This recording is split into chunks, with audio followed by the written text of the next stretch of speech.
আজকে সকালে বেরিয়েছিলাম চারবেড়ার ক্ষেত দেখতে।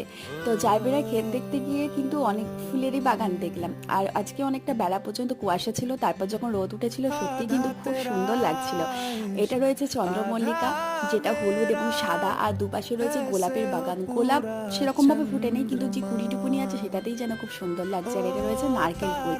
আর জারবেরার বাগান দেখার জন্য কিন্তু অনেকটা যেতে হয়েছিল, তার সাথে দুপাশে সর্ষের ক্ষেত আর বিভিন্ন রকম ফুলের বাগান দেখেছি।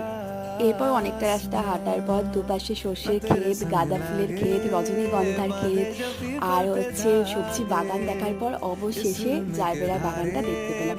সত্যি খুব সুন্দর, দূর দূরান্ত যতটাই দেখা যাচ্ছে শুধু বিভিন্ন রঙের জারবেরা। আর তার পাশে ছিল অর্কিডের বাগান, যেটা দেখা হয়নি কারণ অনেকটাই বেলা হয়ে গেছিলো। আর এগুলো রয়েছে বাঁধাকপি, এছাড়া ফুলকপিও ছিল।